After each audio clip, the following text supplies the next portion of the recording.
This time, we'll explore a popular novel that became a literary classic, I Am a Cat, and look at a few excerpts that are still very relevant to life in modern Japan.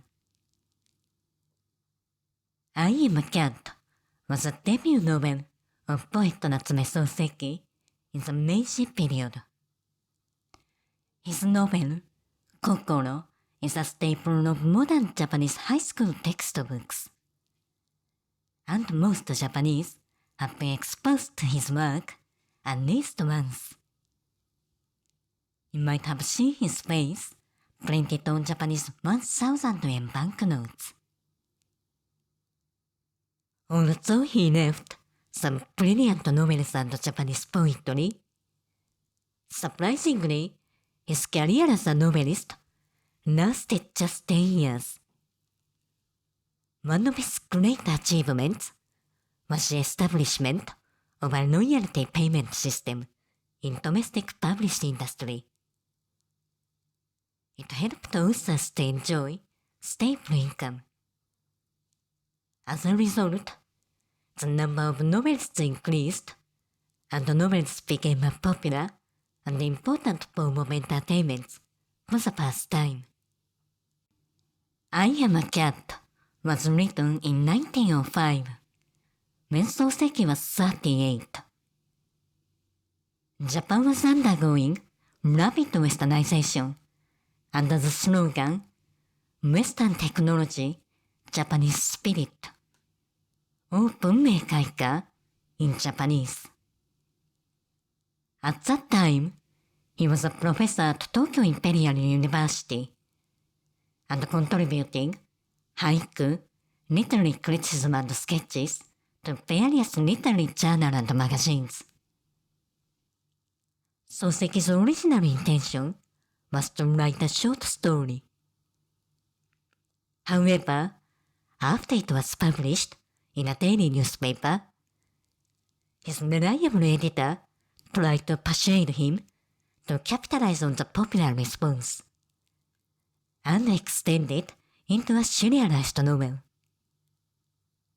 But why did he choose the story of a stray kitten? World weary from the moment of its birth.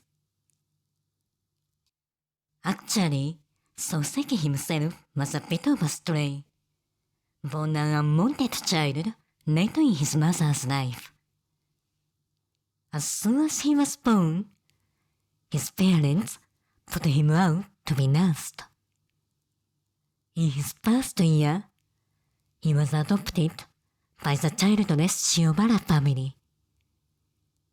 He only rejoined his own family at the age of 9, because Shiobara's divorced. His mother welcomed him, but his father regarded him as a nuisance. His mother died when he was 14. It intensified his sense of insecurity. As a result, he suffered from chronic mental illness throughout his life. The novel is narrated entirely from the perspective of the cat. But in the original Japanese, the title, Wagahai wa neko de aru, has a snobbish tone, more appropriate to the biography of a nobleman. The irony is intentional, leaving readers a clue that this is a highly satirical novel. Soseki's narrator offers him a unique opportunity to safely critique human society. The prime fact is that all humans are puffed up by their extreme self-satisfaction with their own brute power. Unless some creatures more powerful than humans arrive on Earth to bully them, there's just no knowing to what dire lengths their full presumptuousness will eventually carry them. They really do convince themselves that they are pure of any guilt. Such utter self-deception is, I dare say, a form of simple-mindedness. But however genuine the self-deception, if the actuality is objectionable to other people, it should be put down. As I lay there thinking that there's no real difference between our grinding skivvy and those evil-doing gentlefolk who think themselves so righteous, the night wore peacefully on.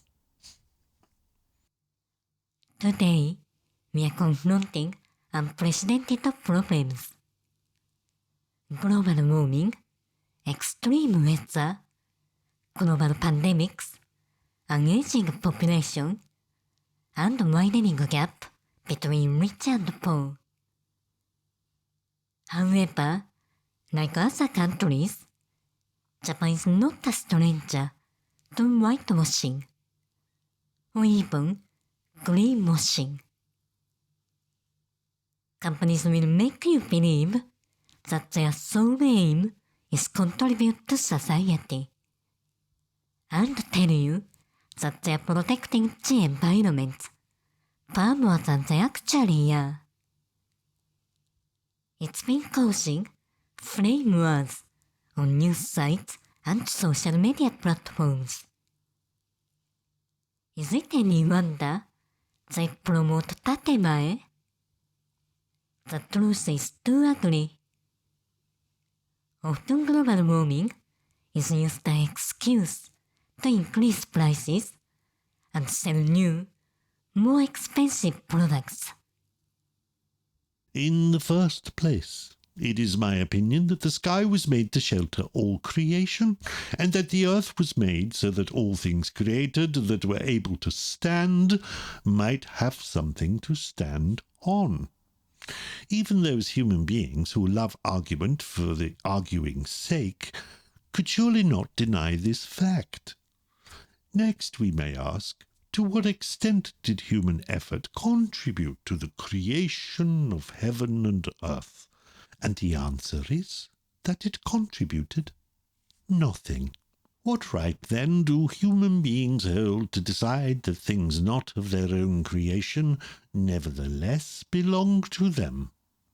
Of course, the absence of right need not prevent such creatures from making that decision, but surely there can be no possible justification for them prohibiting others from innocent passage in and out of so-called human property.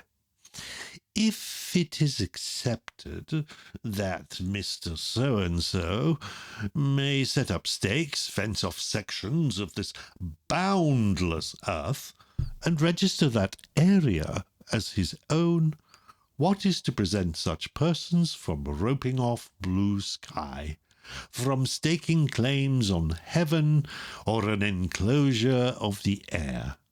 If natural law permitted proprietorial parcelling out of the land, and its sale and purchase at so much the square foot, then... We might be at the top of the food chain at the moment, but it doesn't mean we have a right to put other creatures in danger of extinction for the sake of a market economy. Even today, there are probably many people who are struck by the cat's perspective or are lopsided priorities. If we accept his proposition that we are just one more creature among many, saving the planet may become easier and less prone to abuse.